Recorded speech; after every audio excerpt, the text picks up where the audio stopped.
everyone! Welcome back again to my YouTube channel. For today's video ay panibagong tutorial na naman ang isi-share ko sa inyo ngayon. My tutorial for today is all about how to create thumbnail in YouTube video. Sa mga bagong nanonood dyan, please don't forget to like and subscribe my YouTube channel. Ano nga ba ang YouTube thumbnail? Ito ay ang small clickable image na makikita ng viewer sa anumang video na gusto niyang panoorin. Thumbnails are like the cover of a book. Example ng thumbnail ay ito. Itong YouTube tutorial ko na ang title is How to Create YouTube Intro Video. What are we waiting for? Simulan ko na ang aking tutorial. Unang-una ay i-open lang po natin yung Pics. Ayan. So, kung wala kayong Pics, mag-download lamang kayo sa Play Store. After that, pag na-open nyo na yung Pics, click nyo lang yung plus na button sa may gitna, sa pinakababa. Ayan. Click nyo. Then, mag-search kayo dito ng mga backgrounds. So, may mga available backgrounds dito. Merong color backgrounds. Ito. Ayan. Pili lang kayo dyan, pero ako kasi usually ito ginagamit ko color backgrounds. Madami dito ang pagpipilian nyo. So, for example, ito ang gamitin natin. Ayan, click natin. After that, i-click natin yung tool sa may baba. Ito. Then, click crop.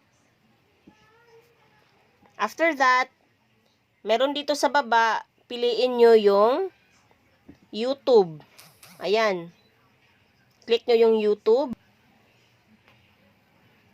Then, after that, i-click nyo tong naka-check mark sa taas, sa may right upper portion. Ayan, sa may gilid. Ayan. Click nyo po yan. Ayan na po ang itsura niya. After clicking the check mark. After that, mag-a-add na po tayo ng picture. Sa pag-add ng picture, pili lang po kayo dito sa may baba. Pili lang ang button dito sa baba. So, ito po yung add photo. Ayan, click po natin yung add photo.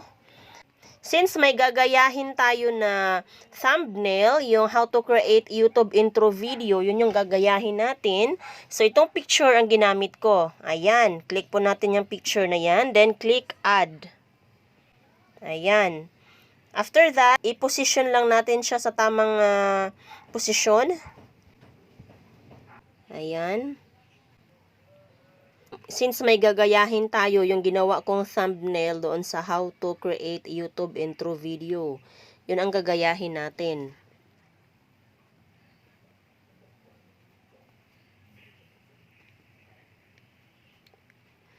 Then, click po natin yung cut out.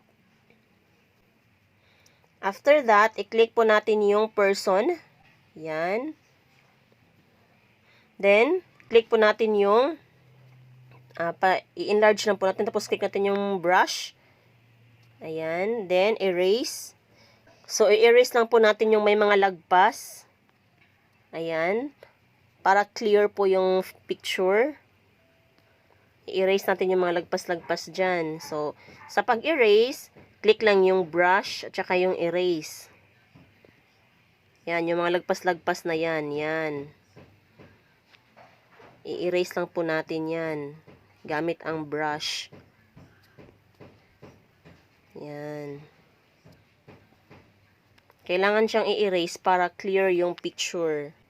So, dapat clear yung picture. So, okay na yan. Click natin yung check mark. So, yan ang itsura niya mga besh. Ayan. Yung picture.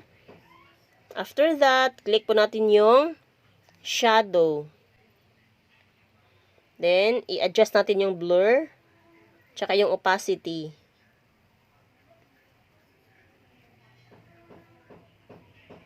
Ayan.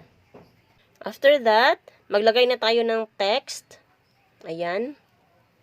So, unahin natin yung text na YouTube. So, yung U.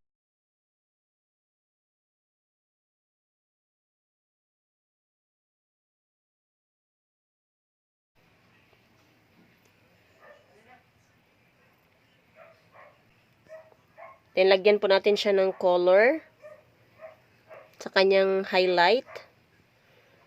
So, yung tube is, highlightan po natin siya ng color red.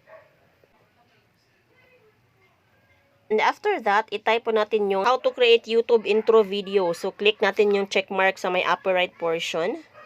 Ayan. So, i-position lang po natin siya dito. Ito yung ginamit ko na font. Ayan. After that, yung text is, lagyan natin siya ng color black. Color black i-apply natin. Yan. And then, yung shadow niya is, lagyan natin siya ng shadow na color white. Ayan. Color white yung shadow niya. How to create YouTube intro video. Yan.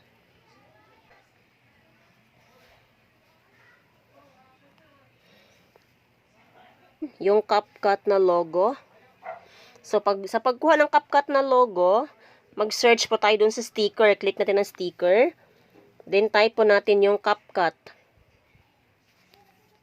Type po natin yung CapCut. Ayan, then search. Ayan, so may maraming CapCut logo dyan.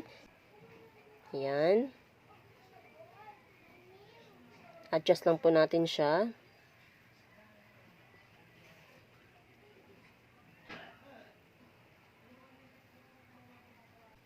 Then, next is yung i-type natin yung unfamily vlogs. Tapos, ilagay natin siya sa may kaliwa, sa may left corner, upper left corner. Ayan, yan yung nakita nyo doon sa may thumbnail ko.